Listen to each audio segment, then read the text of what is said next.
കേരളത്തിന് ഒരു വനിതാ മുഖ്യമന്ത്രി ഉണ്ടാവുന്ന കാലം വിദൂരമല്ല. അത് വളരെ അർത്ഥഗർഭമാണ്. അത് ഈ തെരഞ്ഞെടുപ്പിനെ ഉദ്ദേശിച്ചല്ല അദ്ദേഹം പറഞ്ഞതെന്ന് ഞാൻ വിശ്വസിക്കുന്നു.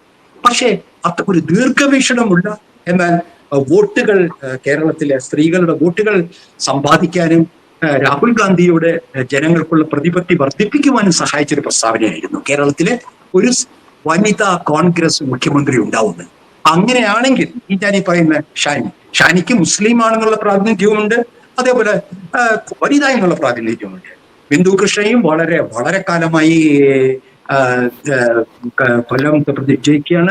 അതിന് കൊല്ലത്തെ പോലെ ഒരു ഇടതുപക്ഷ കോട്ടയിൽ കോൺഗ്രസിന്റെ തിരിച്ചുവരവിന് സഹായിച്ച ബിന്ദു കൃഷ്ണയാണ്.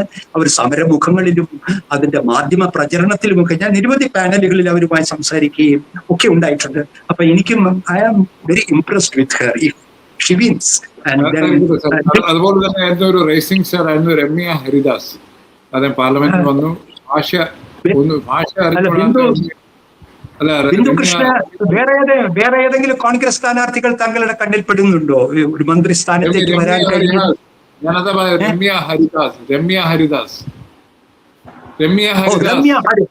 രമ്യ ഹരിദാസിനെ കുറിച്ച് എനിക്ക് അതൊരു ധാരണയാണെന്ന് അറിഞ്ഞുകൂടാ.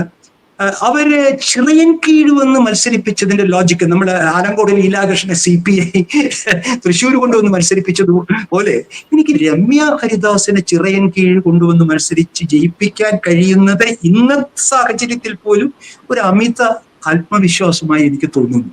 കാരണം താങ്കൾക്കറിയാമല്ലോ അവരുടെ പരാജയം ആലത്തൂര് ഇതിനു മുൻപുള്ള തെരഞ്ഞെടുപ്പിൽ. അപ്പോൾ നമുക്ക് എല്ലാ സ്ത്രീകൾക്കും വിജയം ആശംസിക്കാം. കാരണം വളരെ കുറവ് സ്ത്രീകളെ ഉള്ളൂ ഈ 140-ൽ 46. എത്ര 50-ലേറെ ശതമാനം സ്ത്രീകൾ വോട്ട് ചെയ്യുന്നു. സ്ത്രീകൾക്കുള്ള പ്രാതിനിധ്യം ഇപ്പോഴും കേരളത്തിൽ കുറഞ്ഞു. 33% കേന്ദ്രത്തിന്റെ കാര്യത്തിൽ ഒരുമിക്കുന്ന കോൺഗ്രസും CPM ഒന്നും ഇപ്പോഴും സ്ത്രീകളുടെ പ്രാതിനിധ്യത്തിന്റെ കാര്യത്തിൽ ഒരു ലെവലേശം വക വഹിക്കുന്നില്ല എന്നുള്ള സാഹചര്യത്തിൽ ഈ വനിതാ സ്ഥാനാർത്ഥികൾ ഏത് രാഷ്ട്രീയക്കാർക്കിലായാലും ജയിക്കുന്നത് കേരളത്തിന്റെ രാഷ്ട്രീയത്തിന് വളരെ നന്നായിരിക്കും. അതിൽ കോൺഗ്രസിൽ എനിക്ക് താങ്കൾ ഈ പറയുന്ന പോലെ ഈ 3 പേരുകൾ മാത്രമേ ഉടനെ ഓർമ്മ വരുന്നുള്ളൂ. അവരുടെ വിജയസാധ്യതകൾ, 2 പേരുടെ വിജയസാധ്യതകൾ കുറച്ച് കണ്ടുകൂടാ. ഷാനിമോളുടെയും ബിന്ദു കൃഷ്ണയുടെയും. രമ്യയുടെ കാര്യത്തിൽ എനിക്ക് പറയാൻ കഴിയുകയില്ല. എന്താണ് അടിയൊഴുക്കുകൾ ആ ഭാഗത്ത്, അതായത് ആറ്റിങ്ങൽ, ചിറയൻകീഴ്, വർക്കല ഭാഗത്തെ ഈഴവ വോട്ടുകളുടെ അടിയൊഴുക്കുകൾ എന്താണ്? ഇത് വേറൊരു കാര്യം കൂടിയുണ്ട്. ഇവിടെ കേരളത്തിലെ ഒരു റെഫറാൻഡം നേരിടുന്ന, പിണറായിക്ക് ശേഷം റെഫറാൻഡം നേരിടുന്ന വേറൊരു വ്യക്തിയുണ്ട്. അത് കേരളത്തിലെ പറയാതെ പോകുന്നത് ശരിയല്ല. അതാണ് വെള്ളാപ്പള്ളി നടേശൻ. ഈ തെരഞ്ഞെടുപ്പ് വെള്ളാപ്പള്ളി നടേശന്റെ ഒരു ഹിതപരിശോധന കൂടിയാണെന്ന് ഏത് കൊച്ചു കുഞ്ഞിന് മനസ്സിലാവും. പറയില്ല പക്ഷെ മാധ്യമം.